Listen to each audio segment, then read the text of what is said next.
So,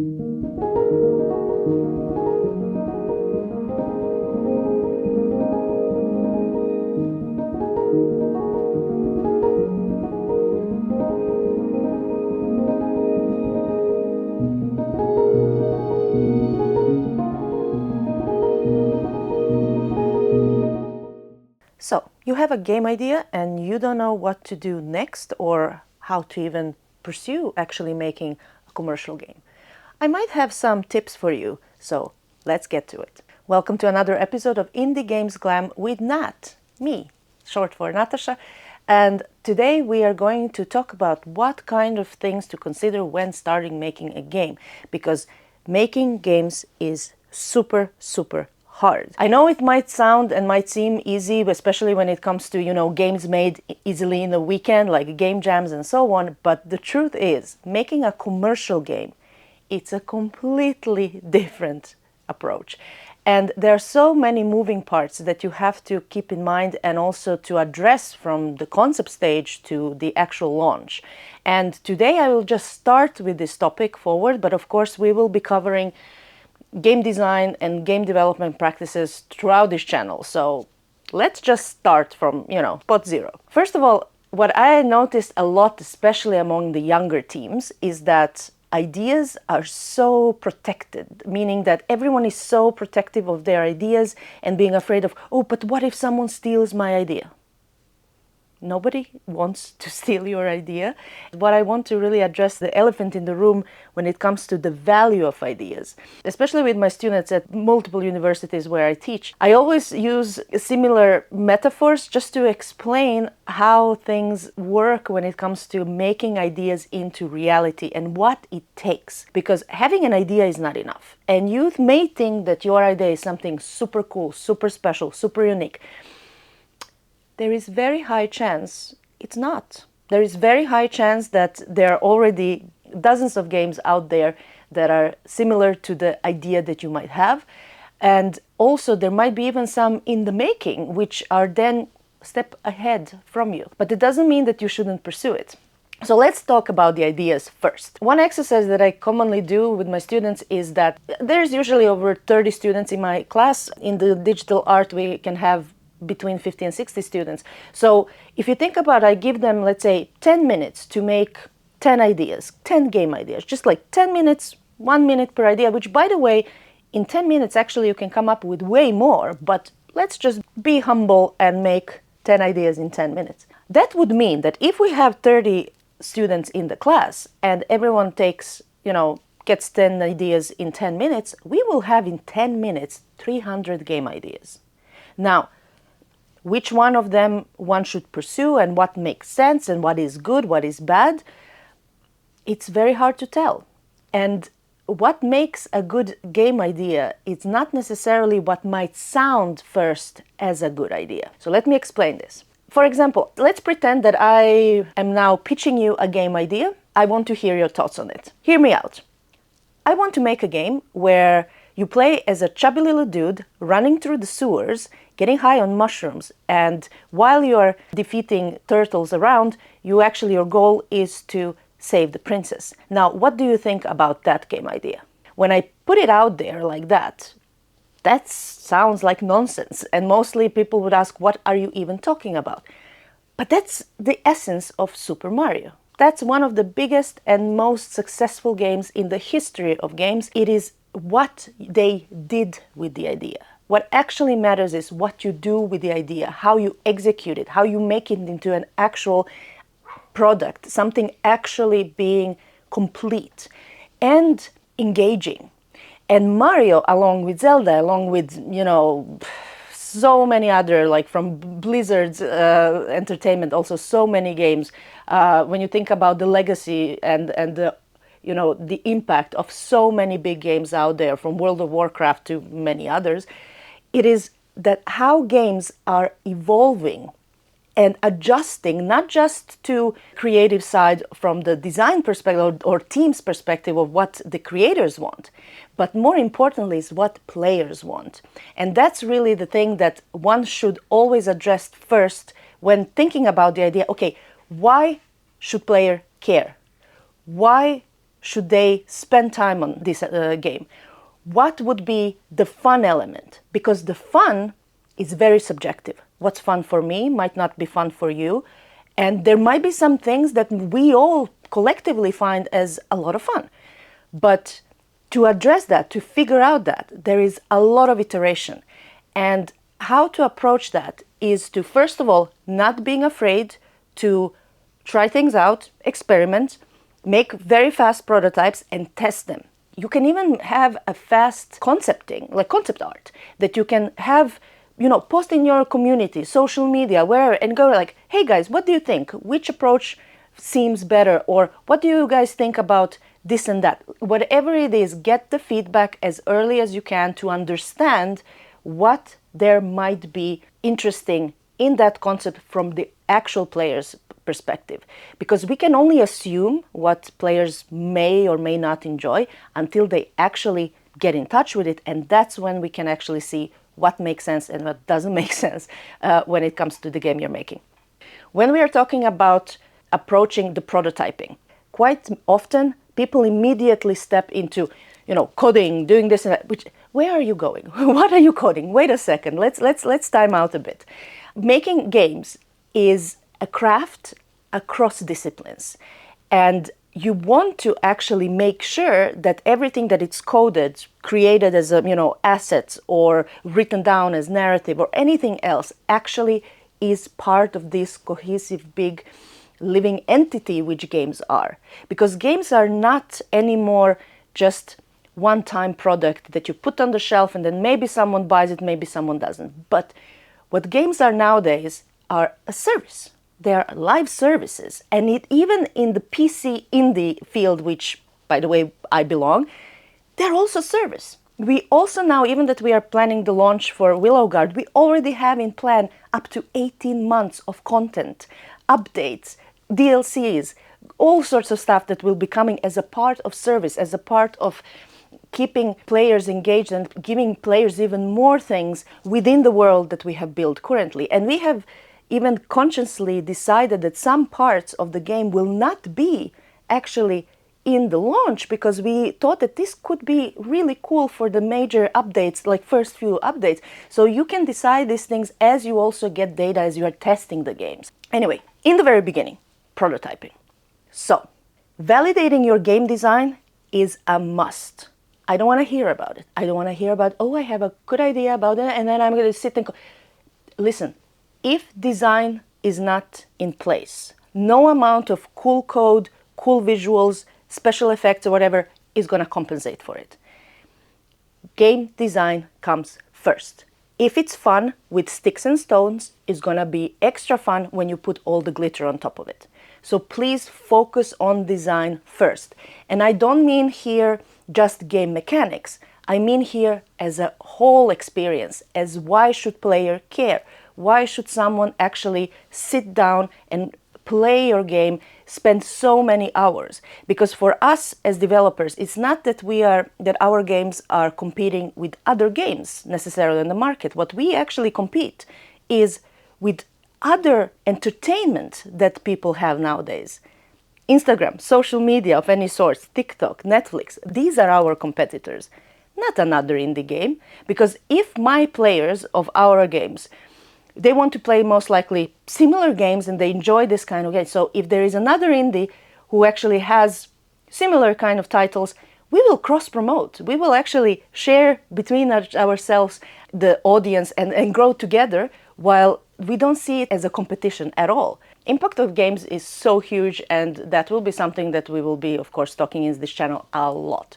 But one thing that I want to address is how usually games, or at least in my opinion, how games affect individuals and why they're so emotionally impactful. Let's start with the basics. Unlike other entertainment media, so think about anything from books, comics, music, movies, whichever. Quite many of the art forms, or even, paintings, quite many medias are having the direct messaging to the audience without any necessarily interaction and dialogue with them. So what does that mean? If I'm, for example, showing a painting, as an artist, I'm having my voice given through a message of the painting that I want to give to the audience. And the audience can receive it and have positive, negative feels. You know, there's a lot of like, is this their taste? If it's not. So in that way, this is a monologue from the creator to the receiver. But in interactive media, like games, it's not. Even though that, yes, we design games quite, let's say, hard-coded, that we know exactly where and what and how players will be handling things. So basically, there is a lot of illusion of choice that we give to players. We know everything that player can or cannot do. But the whole point of our craft and the beauty of our craft is that we are giving to the player illusion, and the bigger illusion that their choices and way of play actually matter, the better design it is. And that's something that you can do without any line of code, by the way, and we'll talk about that soon. So in this interactive media that games are, there is a dialogue between the creators of the game and the players or receivers or users, however you want to call it. And it's not just that we observe and listen what the players do. We also react and adjust the game and give even more things that we see. By observing, we are also interacting as creators and want to give them even more options and things based on their gameplay. Because have you ever heard of any, let's say, movie director or any, let's say, any kind of artist who would be like, oh, because the audience said this and that, now I'm gonna completely redo this movie and do it right. No, this is the artistic statement. But in games, besides artistic statement, we listen and we want players to explore more. And we also love when the players trick us, because there's so many times that the players trick developers in the way how they actually, because we plan certain things, how they should happen in the game. And then you observe what the players do. And like, oh my, look at this. So basically, it is as such is a dialogue. And that is also something that goes both, it's extremely valuable medium. And approaching design of such experiences, because players, not only that they enjoy that for the, fun, like, oh, this is fun, I'm gonna keep doing this. Most of the reasons why players do play is because there is this emotional connection to whatever aspect of the game there might be. Can be narrative, can be literally a game mechanic, can be anything, can be combo of every, can be the whole audiovisual experience, especially if it's more artsy, installation kind of approach. It can be any reason why the players would be having emotional engagement, which means that we are creating memories, core memories actually, in their experiences. And that is extremely big responsibility from our side as developers and designers. If I ask, so how is the game going? Nobody is gonna say, oh, my Mario was jumping here and there and collected this many coins and I did. No, they will say, I did this and that. I defeated, this and that enemy. I collected this and that. I saved the princess. So it's always that very personal experience that comes within the game as a whole. And that brings the sort of that how much impact we have on individuals' way of exploring the world that we give them at hand. That's why design always comes first. Please, especially if you're even working on the third-party IPs, if there are preset parts of the world that you might be needing to make, then even more important it is that the game itself feels so good as the part of now that universe that you are dealing with within the IP-based game. Speaking of the prototyping, documentation is key. And how you document stuff is really up to you. Is it some sort of like, Google Drive with a bunch of documents? Is it Jira, Confluence, and which I would highly recommend to have that sort of setup. But again, it's up to you how you want to document. Sometimes just, even if you're sketching and doing stuff on the paper, on the whiteboard, or whatever else you're using as a team, zero issues. Just make sure that that is either documented, photographed, and put into the folders, or put into the documents along with the actual description of what has happened at a meeting, at a brainstorming session, or whatever else you might be making. When you are doing so, the documentation doesn't have to be complex. Literally, just main, if nothing else, main bullet points. Don't complicate it. Especially, you don't want to have in documentation in the concepting stage too much of stuff. So it's more about, again, try to answer the questions of why should player care, and then what should player do. Try to imagine what actions and what actual things within that world the player can or shouldn't do. So set your boundaries of that world and really describe, imagine and describe what would player do. Because this is something that will help you also then clarify later on when we talk about scoping. But this will help you a lot of actually scoping down, of really understanding what is the most important, where is the priority number one in your development and design, and what comes next, and then what is nice to have, and then maybe what is not now but maybe later kind of category, and so on. So how you prioritize each aspect of your game as you develop it further. Prototype, literally, pen, paper. I usually use a lot of board game design tools and tokens and empty cards that you can actually write down. So besides board game tools, I also created my own, and I'm gonna show you now a few quite easily to make tools that you can use for any game design, because if the game works on the tabletop, it will do miracles in the digital world and other way around. And also what helps you this way is that good game design also is so easy then to go from one way of interaction to another. So you can also see how adopting game from, let's say, tabletop to digital, or from digital to tabletop, can be done with more ways to adopt these if the design is solid, if the things actually work as they should. So once again, design comes first. Besides the dice, you can also get empty dice that you can then write on top, and then later, if you need to, also wipe them off, do whatever else might be needed. But basically, empty set of dice is something that I use a lot. I have created several different sizes of the cards, and these are just basic paper laminated. So what this allows me, when I have laminated cards, is that I can then draw different kind of aspects from the game design purpose, like depending what kind of things we are testing and so forth.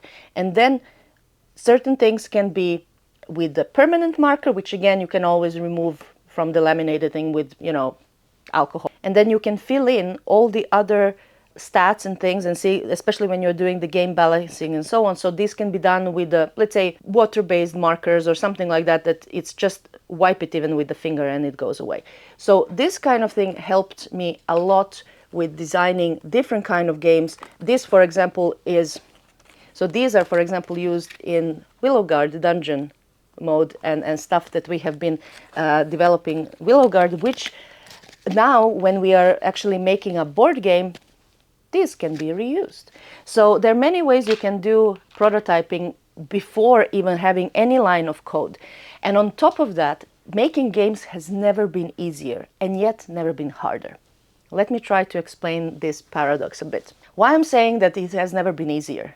There are so many tools, so many available, even free, open source and so on, amazing engines, art, music, animation, VFX, also even QA type of tools, accessibility tools and so on that you can utilize for your UX and UI design and whatnot with basically zero money spent. So picking tools is something that we can discuss in a separate episode if this is something you want to know more, because finding the right tools and figuring out the right tools for your project and your team is crucial. But the point is, there are so many options. Market is full of options for you, so it has never been easier to make a game, and you don't even have to be a coder to make a game. There is a lot of visual scripting type of systems. There are a lot of things that you can just put together even as a non-coder. So for artists, writers, is that there's lots of things you can do. And I will put in the description some useful tools that, especially for the beginners, if you want to explore further.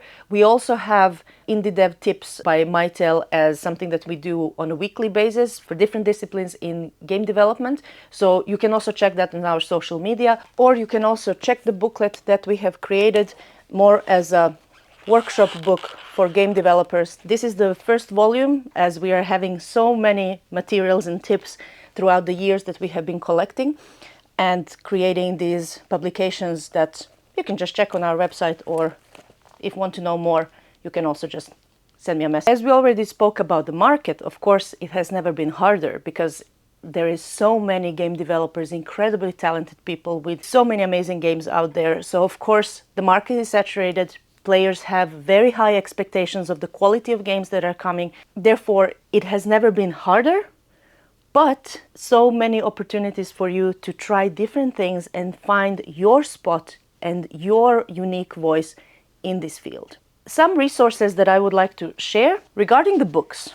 There is one particular book that I even use to this day. Every now and then I go back to this book, and it is called Game Design Brainstorming Toolbox by David Perry. And this book, it's, as you can see, it's very thick. It's really having a lot of stuff there, and I love it.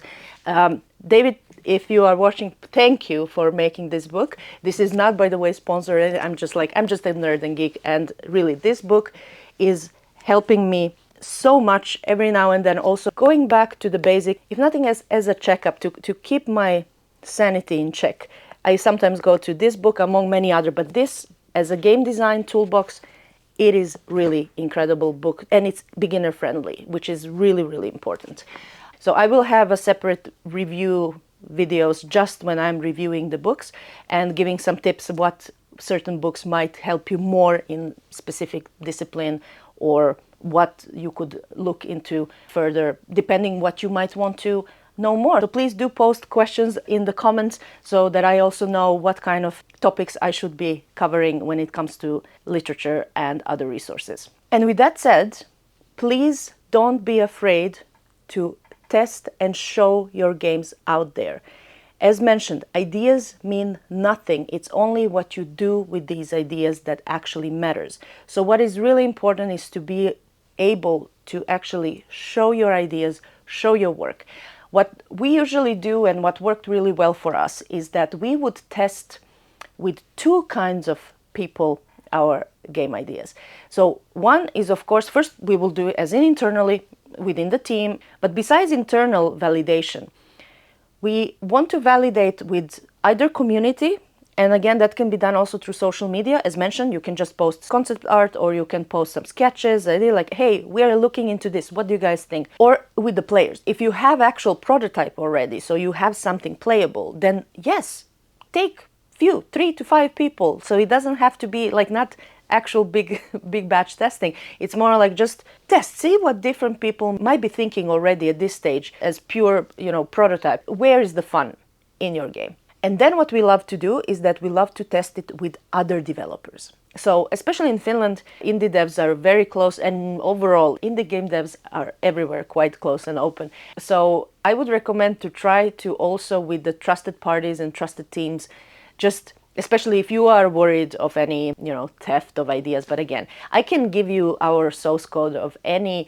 starting projects. And I guarantee you by a month from now or 3 months from now, we will have a completely different set of games, because as mentioned, games are evolving organisms. It's not just something that it's like, oh, we write it down like in movie script and now this has to be executed. No, you are constantly adjusting and fixing and going with the flow, because it's not just your creative part, there is so many moving parts in game development, and the reasons why something needs to be changed. Mostly as you are testing the game with the players, there are many difficulties that might occur that you want to address and adjust. So don't be afraid to show. If you have any demo and prototype, please show it to the other devs. They will see way beyond, placeholders and so on. So they will really understand and even help you out. And maybe even with them, you can talk about, hey, any thoughts on how we can make this better, or any way to maybe optimize this kind of thing that we are, seeing as a potential issue later on, or whatever other question there might be. Fellow devs would be really great to help you out. And then you would be also one helping them when they need help.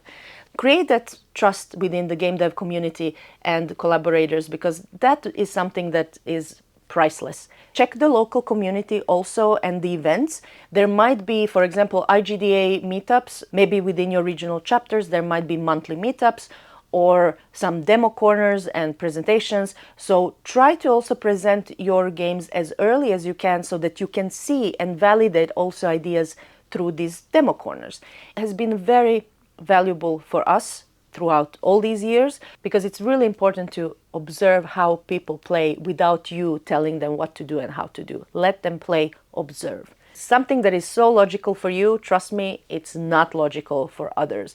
And there is no other way to figure it out than observe the players. And from the events, of course, the biggest event of the year besides Gamescom is GDC, just around the corner in San Francisco. I personally and my team will not be at GDC this year due to launch of Willow Guard and many other things we have on the plate, but highly recommend to keep an eye of updates and things that's happening always around this time. There are quite many announcements of new games, of new cool things coming, and overall, even if you can't attend, it is really cool time of the year to see what's cooking up and what's coming up, not just this year, but years to come. And once again, huge thank you for all the questions, comments, and positive feedback on the video so far. As I'm just starting, I'm also learning as I go. So please keep these questions coming. I have already a few episodes prepared with resources review, but also with special guests. And I will be announcing these in the upcoming weeks. So thank you for being here. And now go make that game.